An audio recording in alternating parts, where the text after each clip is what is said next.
Un thème auquel on est habitué à la région, ni d'ailleurs si on est très lucide à l'intérieur de nos différentes collectivités locales. Pour autant, c'est un sujet qui est le reflet de ce qu'est notre société, société de consommation avec des animaux-objets qu'on prend, qu'on abandonne, souvent maltraités, et qui ne sont pas pour nous des sujets à côté desquels on peut rester silencieux ou sans réagir. Là aussi, le Covid a fait beaucoup de dégâts. Dans notre pays, il faut savoir que chaque année, vous avez à peu près 100 000 animaux de compagnie qui sont abandonnés. 60 000 de ces animaux de compagnie sont abandonnés l'été, ce qui dit beaucoup de choses.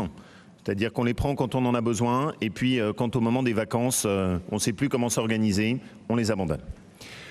Des situations qui aboutissent souvent à des maltraitances qui sont inouïes, des animaux qui vont être empreints de souffrance pendant tout le reste de leur vie et qui vont juste trouver refuge dans nos associations qui essayent d'œuvrer et qui essayent de remédier, panser les plaies. Ces associations aujourd'hui sont submergées. Ce sont des associations qui n'ont plus de place, qui ont beaucoup de mal à réagir par rapport à l'évolution de ce qui s'est passé pendant le Covid, où les gens, comme ils étaient chez eux, parfois ont pris des chats, des chiens, d'autres animaux de compagnie, et puis, une fois sorti le confinement, les ont abandonnés. On parle d'une situation où ces associations nous appellent à l'aide, parce que les chiffres sont parfois des augmentations de 15-20% des abandons d'animaux. La SPA nous a alertés, on a un certain nombre de refuges qui nous ont alertés et qui ont poussé des cris d'alarme dans des territoires très différents, aussi bien sur la métropole de Lyon que dans le Puy-de-Dôme que sur le Rouennais. Normalement, on n'est pas du tout sur un domaine qui est un domaine de compétence de notre région. Pour autant, je considère que œuvrer sur cette question du respect, de tout simplement ce que doit être une société, on va dire, civilisée, dans laquelle les animaux ne sont pas abandonnés.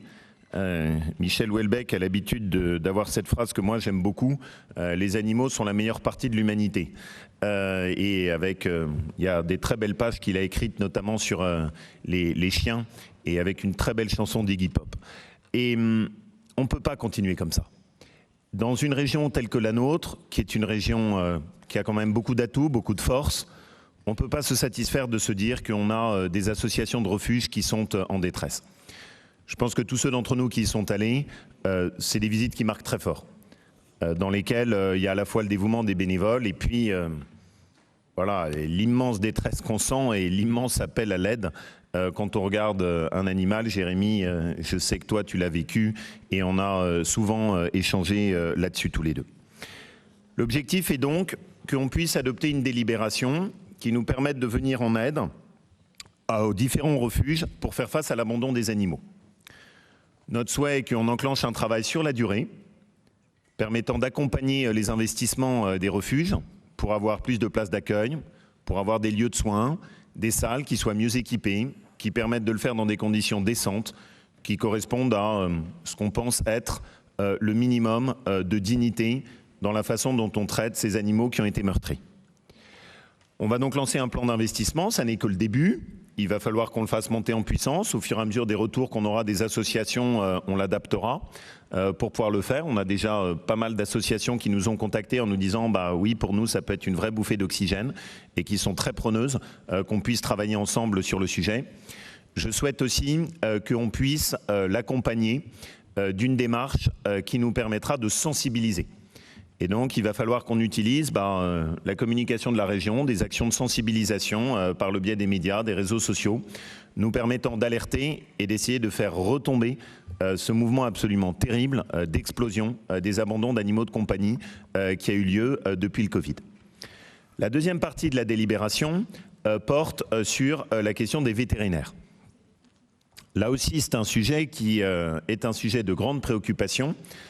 Parce qu'on constate, et notamment sur un certain nombre de nos zones rurales, une baisse inquiétante du nombre de vétérinaires.